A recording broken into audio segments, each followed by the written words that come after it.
ما میدونیم که مورخین حداقل یک مرتبه و معمولاً میشه گفت در تاریخ هر تمدنی به این امر معتقدند که با ظهور تمدن‌های جدید مردم آنها نابینا میشن. اگه بخوایم از امپراتوری عثمانی بگیم، اونجا چه خبره؟ با توی هانیوشا. دارم تو رو میگم هوری.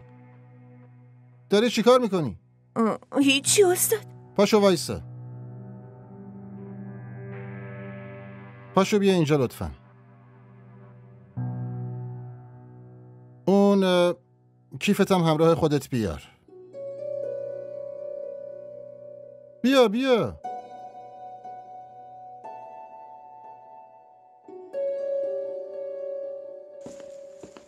میخوام اینجا بشینی. جلوی چشم خودم بشین.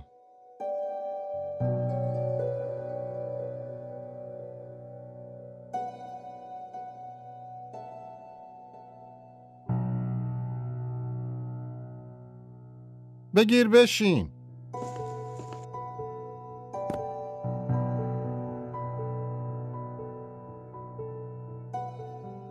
خیلی خوب. شهروندان چون این امپراتوری های بزرگی در مخالفت با این واقعیت آشکار، نه به عنوان سرزمین مادری بلکه به عنوان سرزمینی موعود از گذشته های بسیار دور. هوری، فکر کنم تو کلاس نیستی. نه استاد هستم. خب به هم بگو که دوگن کیه؟ استاد جمال بفرمایید. لطفاً به ایشون بگو دوگن کیه. بله. اسم کاملش هست آلفرد دوگن. زاده 1 ژانویه 1903 در بوئنوس آیرس. در گذشته در 1 ژانویه 1964 در سن 61 سالگی تاریخ‌نگار، باستانشناس، نویسنده و رمان‌نویس اهل بریتانیا بود. علاقه داشتن به خداوند جفری یکی از کتاباشه. از فردام همینجا میشینی. بشین. خیلی خوب، داشتیم در مورد تمدن صحبت می‌کردیم. وایسا ببینم یوشو، بهت میگم وایسا. دختر به من چه ربطی داره؟ وایسا ببینم، ولم کن. ای بابا، هوری. ببین به خاطر گندکاری یه تو نشستم پیش اون. میدونی همه بهم تیکه میندازن. تقصیر من چیه؟ عکسات مسخره بودن. نمیخندیدم چیکار میکردم؟ بعدش هم یه چیزی بهت بگم، نفرین اون دامنتو گرفته. تو خودت بهش گفتی کرم، خودت هم باید پیشش بشینی. بله. منو ببین، من که از روی بدجنسی و لجبازی بهش نگفتم کرم، فقط چون همش داره کتاب میخونه. خب حالا پیشش نشستی چه حسی داشت؟ فقط کرم کتابه یا؟ من حواسم بهش نبود. آره جون خودت، وقتی داشت باهات حرف میزد زل زده بودی تو چشاشون، وقت میگی حواست بهش نبود ها؟ میوشا بس کن، معلوم نیست چی به موهاش زده بود، بوی گند میداد پسره.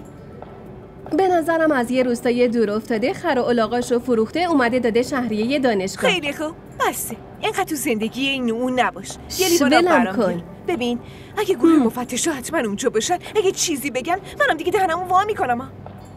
البته هوری، باید تو نخ زندگیش باشیم ما، چون دیگه باید پیش هم بشینین ها. به کف پا. جدی؟ تو مگه استاد احمدو نمیشناسی؟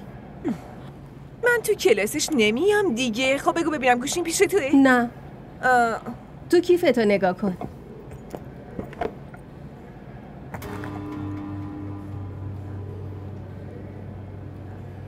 چی شده؟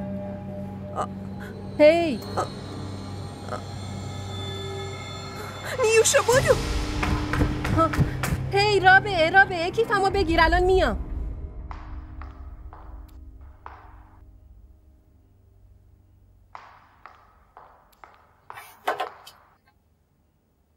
گوشیمو پس بده.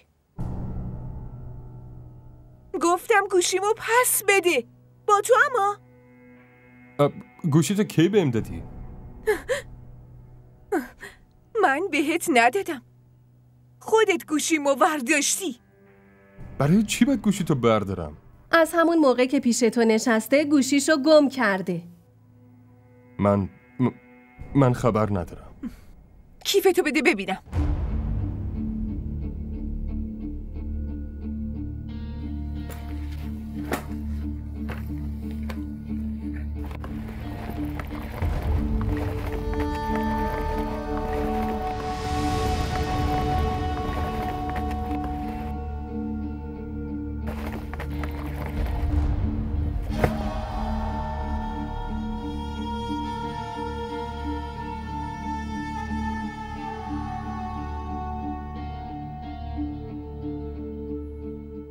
جیباتو خالی کن.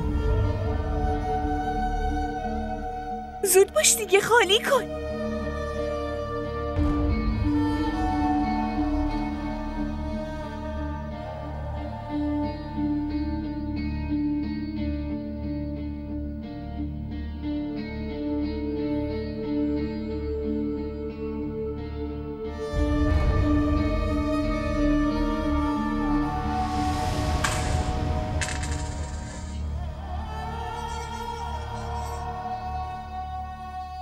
فروختیش؟ به این زودی؟ چند شد؟ 80,000 تا قیمتش بود. این چه تهمتی داریم میزنین؟ پس میخوای خیر کیو بگیرم ها؟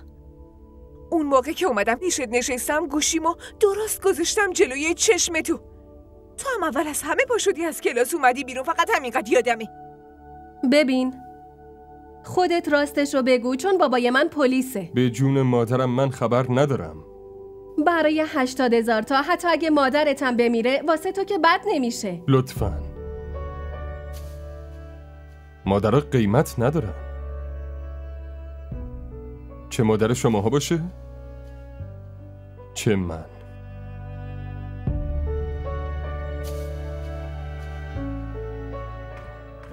هوری موبایلت خوشش. این کرمه دزدیدتش. دست جنیده، همشون نشستن دارن با هم عکستو نگاه میکنن. چی؟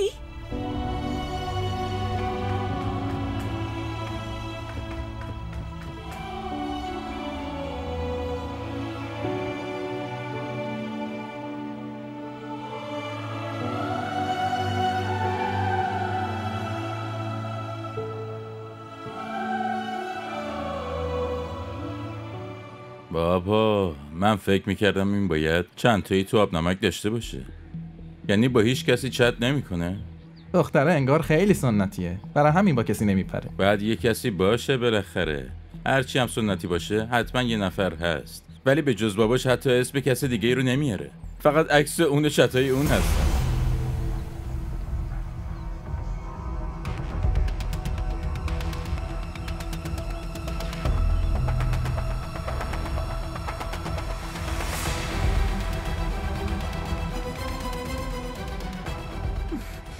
بریم نیوشا.